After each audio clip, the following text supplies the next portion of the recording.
top meters you don't plant, so we don't block views. And 10 top houses. meters Right? we don't plant. Does that leave space 10 for top houses? meters we don't plan on. Yeah. Okay. So as we Starts go on the up the bottom. hill, we stop Over here. Right. 10 meters down, so we don't block you in, Yes. and so that we don't have to cut trees that you planted, Right. and we stop.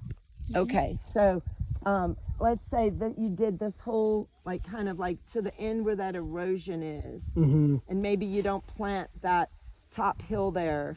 Is that where one of Travis's ideas for greenhouse, or not? No, a little further down. That could be a citrus grove right there, because it's flat, and see, it's kind of all together. Or not, just saying they like to be on a top of a, that's actual, the design of trees. But in general, let's say this is kind of your zone. You're gonna, and a little bit on the other side, which wasn't that big. My kind of,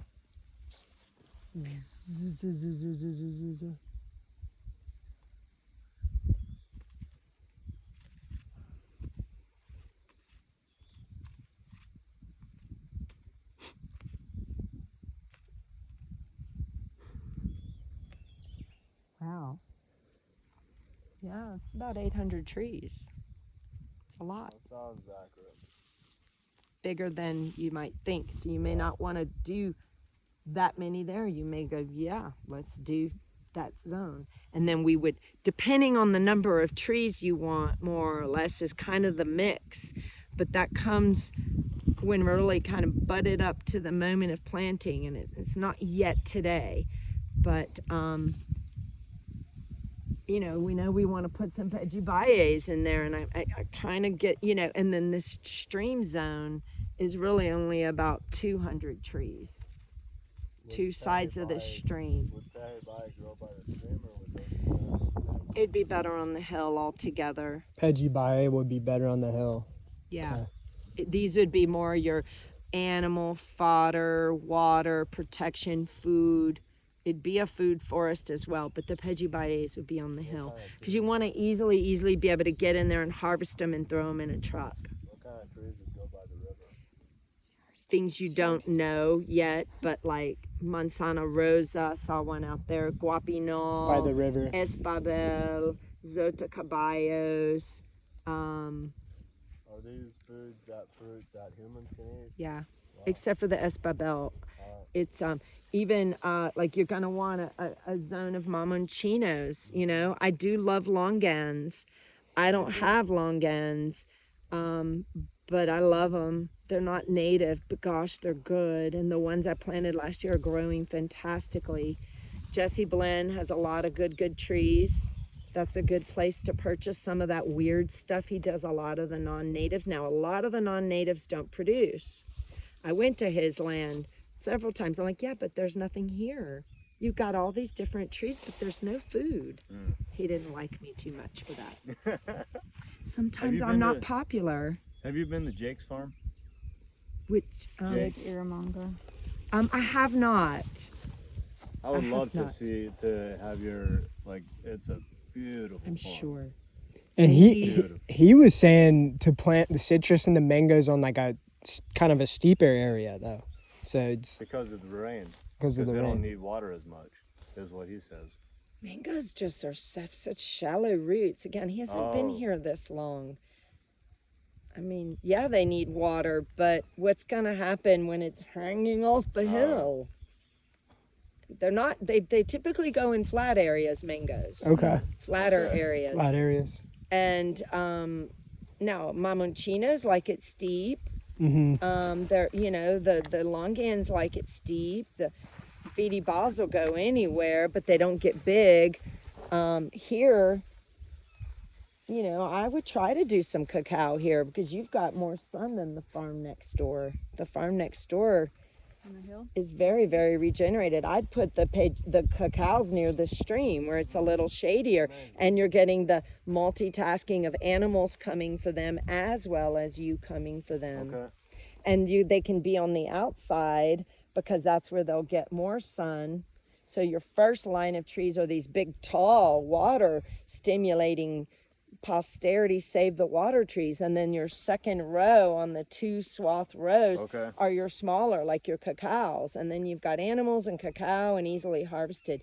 And I think that they'll do well here because there's sun. When you plant by the river here, would you plant with the stream or would you plant perpendicularly? We would plant with the stream because it's easier to find the trees later and it's less work. One long carril takes way less time than a bunch of short ones. Right. If it's going with the stream on the side of a hill, it's also going to become a waterway. And that is true. And so often when we get here, we sit with that a minute, and I make a joint decision with my crew. I listen to them. They've also got the experience. So they're like, no, Jenny, we want to go this way. Okay. You're the one swinging the machete. I gotcha. Because you're exactly right. And the way that water runs.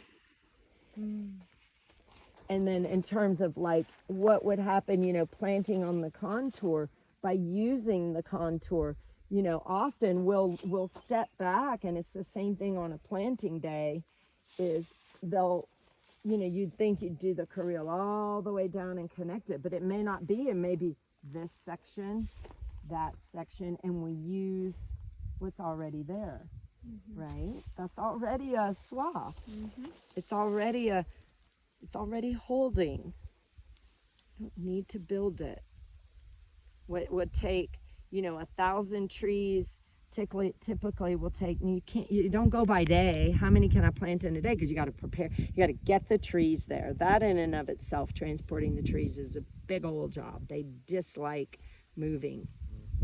And then they need a couple days to Acclimate. Now, often, if we're going to do the transport, then we'll get in and we'll prepare everything, and then 2 or 3 days later, it's ready to plant.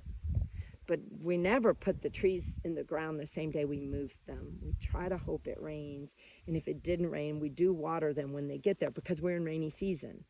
So they get over their transport.